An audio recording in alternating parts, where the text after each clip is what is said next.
Have you ever found yourself not listening to a man's words, but instead attuned to the silence between them? That barely perceptible pause that seems to speak more deeply than any spoken confession. He tells you, "I love you." Yet something inside you, a timeless feminine instinct, quietly urges, wait. Don't just absorb the words. Look deeper. And so you linger in that fragile space between his statements and your caution, trying to uncover the truth in his eyes, in the cadence of his tone. That aching uncertainty you feel isn't imagined. It's not the result of paranoia or insecurity. It's the voice of your soul craving what's sincere. It's grown tired of charming words, of polished masks, of sentiments delivered too smoothly. It seeks the authentic. And as Carl Jung illuminated, truth rarely resides on the surface where conscious words dwell. It hides beneath, deep in the unconscious, and the unconscious expresses itself in a unique language, not with prepared words, but through the body, especially through the hands. A man's hands are like a seismograph for his inner self. They reflect his true unfiltered impulses. While his mind may perform, portraying the image of a loving and present partner, his hands quietly tell a different story. They can't pretend, they don't disguise. They reveal who he is when he's not monitoring his behavior. I believe hands are tools the unconscious mind uses to write its messages into the world. They can nurture or harm, invite or reject, guard or embrace. When you begin to observe this unspoken dance, you'll start hearing what he never articulates aloud. You'll begin to discern whether he's genuinely present or offering a constructed version of himself to win or maintain something. So stop asking if he loves you. Stop clinging to words that are too easily delivered. Begin to notice, learn to see. I want to guide you into how a single involuntary movement, one subtle action of his hand, can reveal more about his emotional state than 1,000 rehearsed statements. This isn't superstition, it's the depth psychology Jung gifted us access to. Brace yourself, we're about to enter the terrain of silent truths. And what you discover may shift your perspective forever. The first revelation, giving hands. Don't just see what he hands you, observe how he does it. He passes you a cup of tea, a remote, a set of keys. In that instant, what do his hands express? That seemingly trivial motion might be a window into his emotional world. Some men will simply place the object near you, precise, restrained, emotionally vacant. It says, here's your tea, here's your phone. There's no direct hostility, but there's also no emotional presence. Jung might call this a reflection of a disjointed animus, his logical masculine aspect acting without emotional depth. In these moments, you are not a vibrant woman in his eyes, but more a destination for a completed task. His hands suggest separation, a job to be done, nothing more. This doesn't make him bad or wrong, it simply reveals something real. It's the body language of function, not feeling. Now, imagine a different scene. He hands you the same cup, but this time his hand behaves differently. He doesn't just pass it, he presents it. His fingers momentarily brush against yours. He might not even make eye contact, his attention might be elsewhere. Yet his hand completes this soft, symbolic gesture. He's not merely giving, he's reaching. In that fraction of time, the unconscious makes itself heard. This small action becomes symbolic. His animus, the doer, is aligned with his anima, his internal feminine nature, which brings emotion, intuition, connection. His hand isn't just delivering, it's searching. It's a quiet invitation to bridge two emotional realities. This isn't manners. Manners belong to the surface self, the social mask. This gesture is energetic. It leaps past self-control and speaks raw truth. He might be upset with you. You might be in the middle of conflict.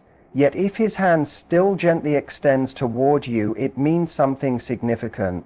The bond matters more to him than the fight. His soul is reaching even when his words might not. Watch his hands when he pays for you somewhere. He hands over money or taps a card. Where is his focus?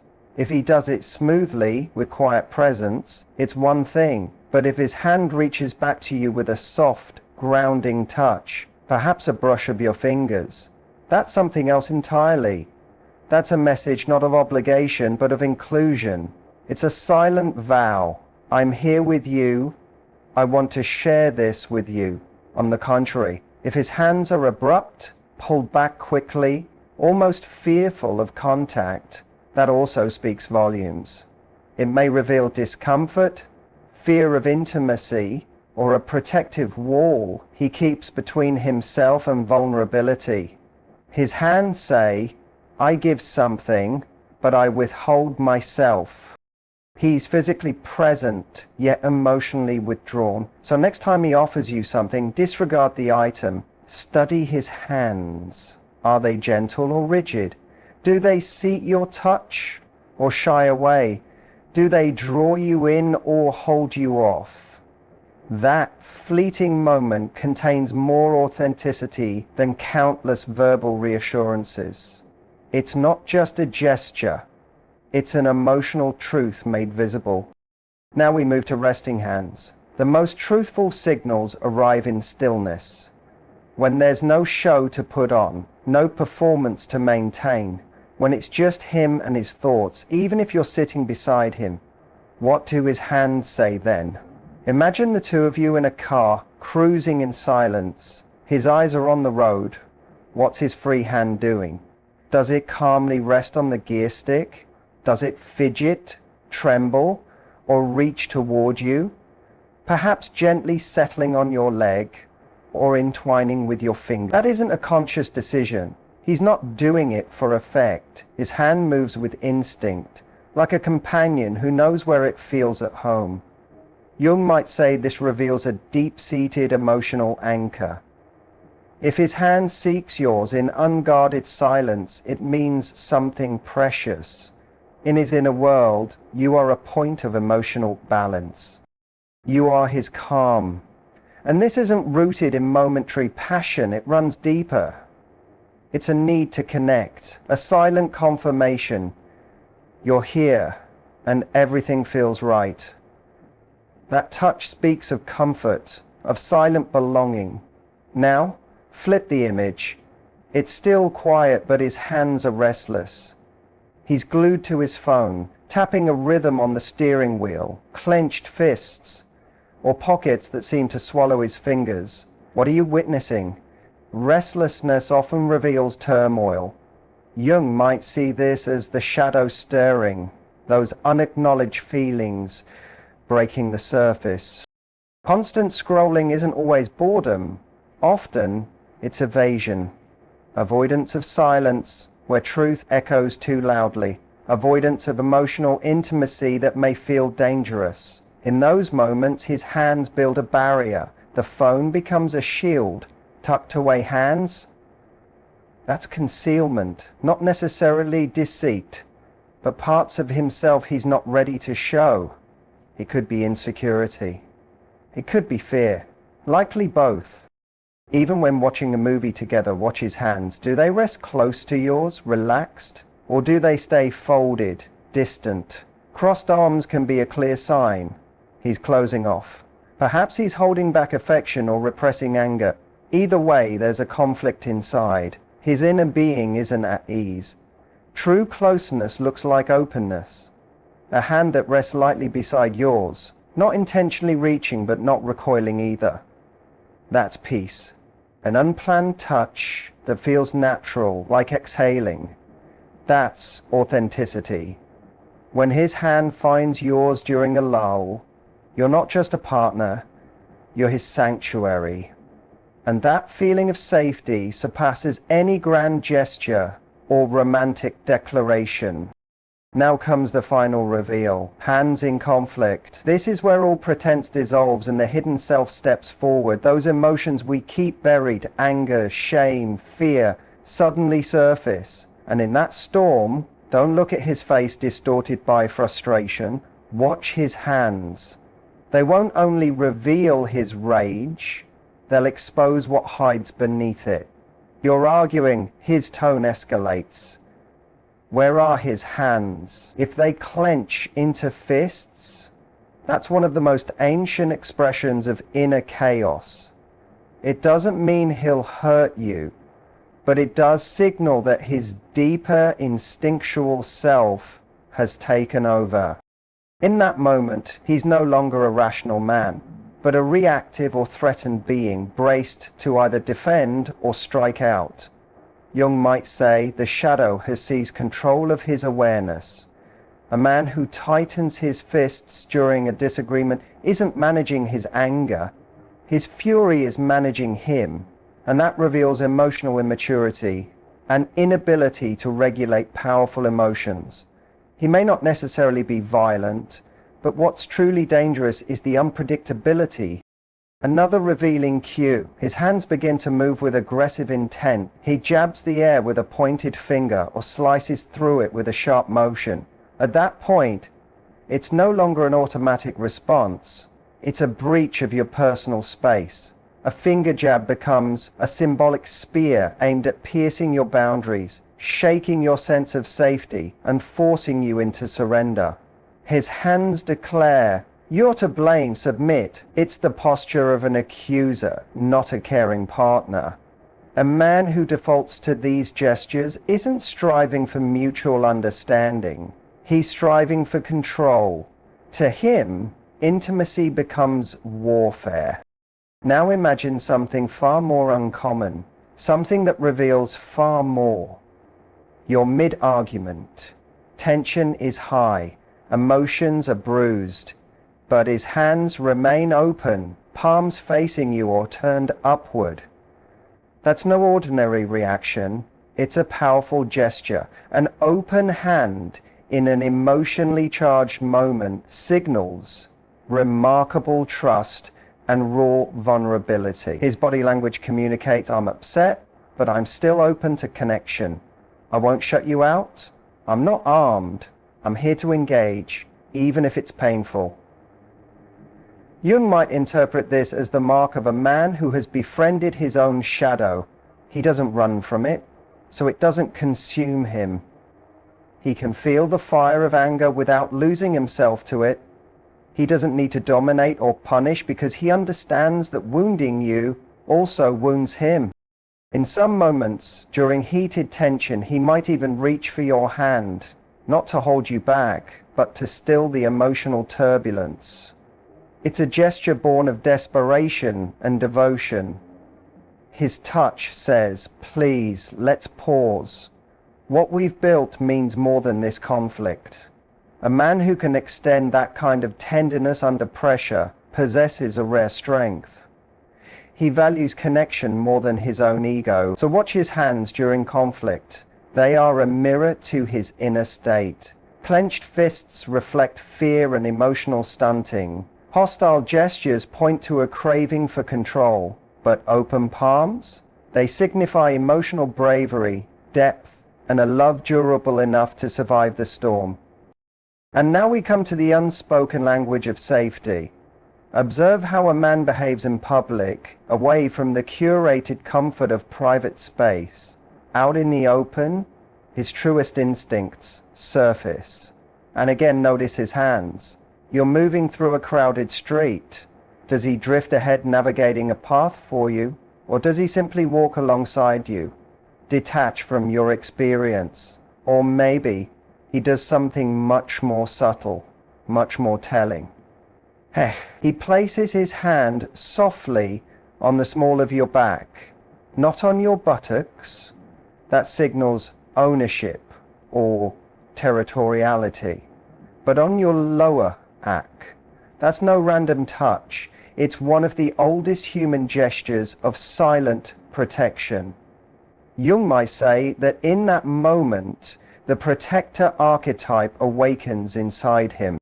The lower back is a vulnerable area, and when his hand finds it, he's whispering without words, "I'm with you, I've got you, you're safe beside me." There's nothing sexual about that gesture.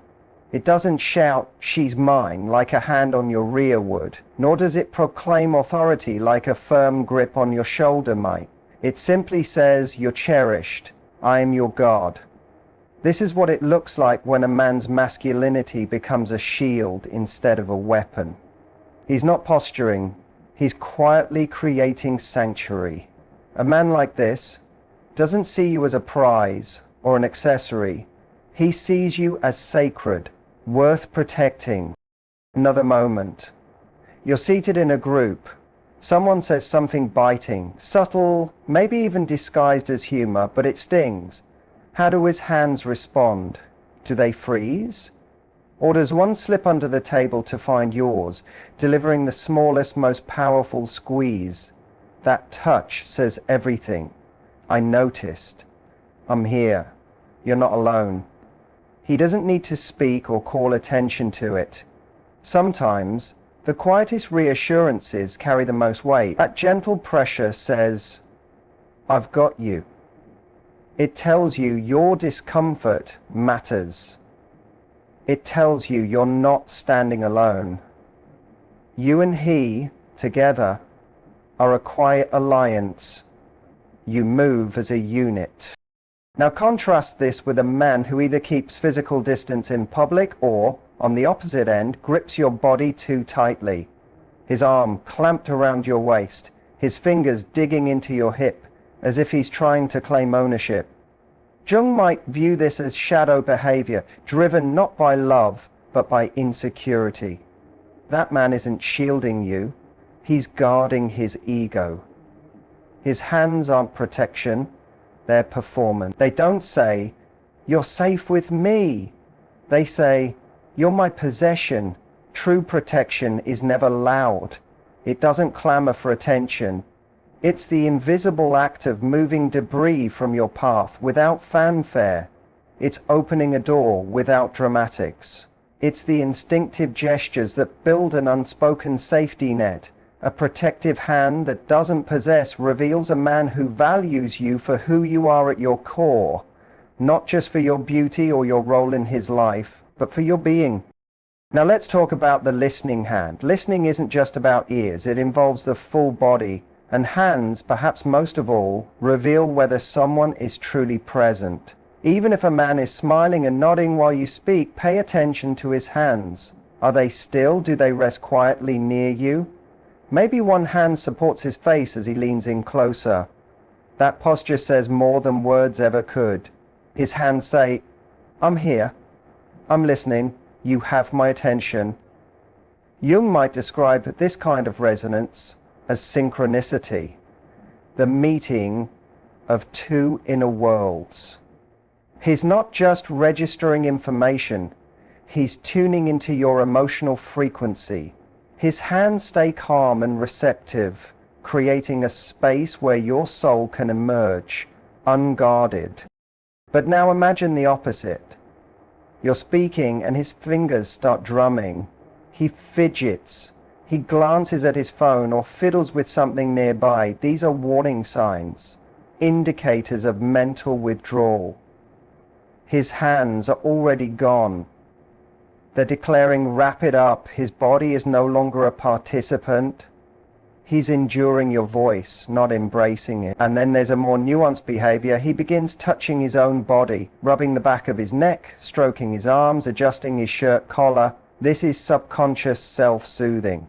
Something you're saying is stirring discomfort, maybe poking a hidden wound or vulnerability.